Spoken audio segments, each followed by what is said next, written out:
মেয়েদের জীবন বুঝি এমনই হয়, নিজের বাড়ি বলে কিছুই থাকে না। আসসালামু আলাইকুম, কেমন আছো সবাই? আমি খুব ভালো আছি আলহামদুলিল্লাহ, আল্লাহর দয়ায়। তোমরা আশা করি খুব ভালো আছো। রমজান মাস এলেই প্রত্যেক মেয়ের নিজের বাড়ির কথা মনে পড়ে, বাবা মা ভাই বোনের সবারই সাথে তার রোজা কাটানো পুরনো দিনগুলো মনে পড়ে। ঠিক তেমনই আমার খুব মনে পড়ছে। চলো তোমাদের বলি কেন আমি বললাম মেয়েদের নিজের বাড়ি বলে কিছুই হয় না। তার কারণ আজ 4 বছর হচ্ছে আমার বিয়ে হয়ে গেছে, শ্বশুর বাড়ি চলে এসেছি বাবার বাড়ি থেকে। 3 বছর হচ্ছে বাবাকে হারিয়ে ফেলেছি, বাবা আমাদের ছেড়ে চলে গেছে। তাই আজ বাবার বাড়িটাও পরের বাড়ি, শ্বশুর বাড়িতে আছি, শ্বশুর বাড়িটাও পরের বাড়ি। কিন্তু আল্লাহর দয়ায়, আল্লাহর মেহেরবানিতে খুব ভালো একটা বাড়ি পেয়েছি, পরিবার পেয়েছি, ফ্যামিলি পেয়েছি যারা আমাকে খুব ভালোবেসে রাখে, ভালোবাসে। বাবা নাই, সেই কমতিটা বুঝতেই দেয় না। তোমাদের ভাইয়া অনেক অনেক কেয়ার করে, যেহেতু এখন রমজান মাস চলছে আর আমি রোজা রাখছি। বাচ্চা ঠিকঠাক খাবার পাবে না, দুধ পাবে না, ওই বলে আমার জন্য পাবদা মাছ নিয়ে এসছে। আর এই পাবদা মাছটা খেতে আমার খুবই ভালো লাগে, কারণ কাটা থাকে না আর সত্যি স্বাদে খুবই অসাধারণ, আমার খেতে খুব পছন্দ। তাই বাজারে যখনই উনি দেখতে পায় আমার জন্য নিয়ে চলে আসে,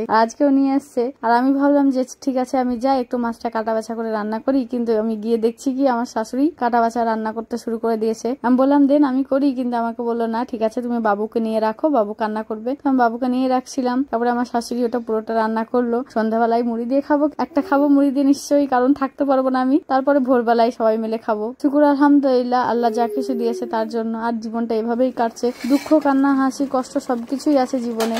কেউ পৃথিবীর বুকে এমন কেউ নেই যে বলতে পারবে আমি খুব খুশি আছি। কষ্ট কারো না কারো কোনোভাবে না কোনোভাবে আছেই।